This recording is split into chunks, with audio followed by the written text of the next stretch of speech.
Hello বন্ধুরা, সবাই কেমন আছো? আশা করি ভালো আছো। আমিও খুব ভালো আছি। আবার একটা নতুন ব্লগে তোমাদেরকে অনেক অনেক স্বাগতম। তো বিকেল থেকে ব্লগটা শুরু করে দিলাম।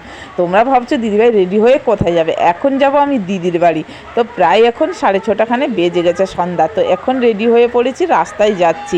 অনেকটা রাস্তায় অনেকটা দূর দিদির বাড়ি যাওয়ার জন্য। তো অনেকটা রাত হয়ে গেছে জন্য রাস্তাটা পুরো ফাঁকা, গাড়ি ঘোড়া অনেকটা কম হয়ে গেছে। আর রাস্তায় পুরো আলো দেওয়া আছে, তো এত সুন্দর লাগছে, তোমাদেরকে না দেখালে তোমরা বুঝতে পারতে না। আর আমি যাচ্ছি পুরো 3 বছরের পর দিদির বাড়ি যাচ্ছি। এখন দেখো চলে এসেছি কাঁথিতে। তো কাঁথিতে আসার পর দেখি মিষ্টির দোকান সামনে আছে। তো মিষ্টির দোকানে একটু মিষ্টি নিয়ে নিব, কেননা অনেক দিনের পরে যাচ্ছি, মিষ্টিটা নিয়ে যেতে হবে। তো দেখি কি মিষ্টি আছে নিয়ে নেওয়ার জন্য। আর এইখানে দেখো আমাকে দাঁড় করিয়ে দিয়ে তোমাদের দাদাভাই আর আমার মেয়ে চলে গেছে মিষ্টির দোকানে। এখন মিষ্টি নিয়ে চলে এসছে। তো আমরা এখন চলে যাচ্ছি দিদির বাড়ি। পুরো 3 বছরের পর যাচ্ছি। এদের মুখে হাসিটা দেখো পুরো। আমার মেয়ে তো খাটের ওপর বসে পড়েছে, আমি ঘরের ভিতরে গিয়ে দেখলাম অনেক কিছু চেঞ্জ হয়ে গেছে। আর দিদির মেয়ে খাটের ওপর বসে পড়াশোনা করছে। তো এখন চেঞ্জ করে চলে এলাম খাওয়ার জন্য। তো এখানে আমার দিদির ছেলে দাঁড়িয়ে আছে পেট দেখে, আমি তার গেঞ্জিটা টেনে দিলাম। আর দিদি এইখানে মিষ্টি নিয়ে এসেছিলাম সবাইকে দেওয়ার জন্য, বাটি নিয়ে দিচ্ছে। তো পুরো ভিডিওটা কিন্তু দেখতে থাকো, খুব ভালো লাগবে। আর এখন দেখো ঘুমানোর টাইম।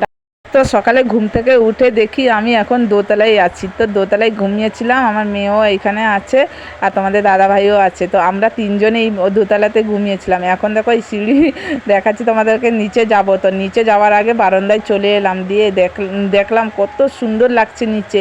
আর সুন্দর ঘরগুলো এত সুন্দর লাগছে, চারিপাশে সবুজ গাছপালা আর নিচে ঘরগুলো এত সুন্দর লাগছে, তোমাদেরকে না দেখিয়ে থাকতে পারলাম না। তাই সকাল সকাল চলে এলাম তোমাদেরকে দেখাতে। আর এইখানে দেখো একটা পেয়ারা গাছ হয়েছে, পুরো হাতটা মানে চলে যাবে পেয়ারার গাছে। তো পেয়ারা তুলে খেতে পারবে ছাদের ওপর।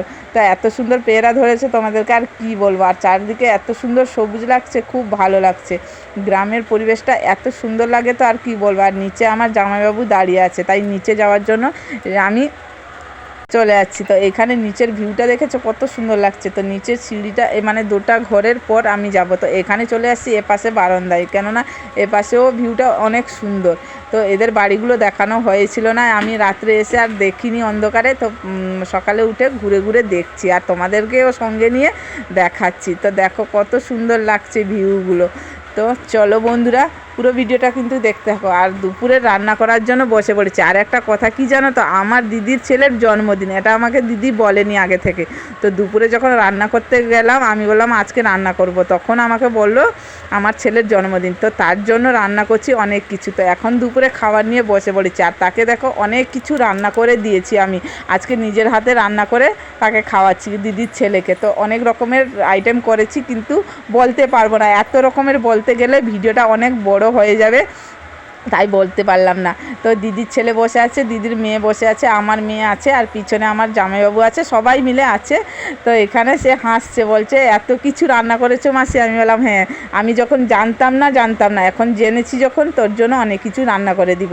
তো এখানে অনেক কিছু রান্না করা আছে, সব কিছু তরকারি বানিয়েছি আমি, ভাজা ভুজি সব কিছু। তো এখন দেখো সন্ধ্যার সময় বসে পড়েছি সবাই মিলে চটপটি খেতে। তো এইখানে সবার জন্য বেড়ে দিয়েছি দিদি, মানে প্লেটে করে সবার জন্য দিয়ে দিয়েছে, সবাই খাচ্ছি। আর এখানে রাত্রের খাবারটা কি হচ্ছে যেন বন্ধুরা, পাটি সপ্তাহ হচ্ছে।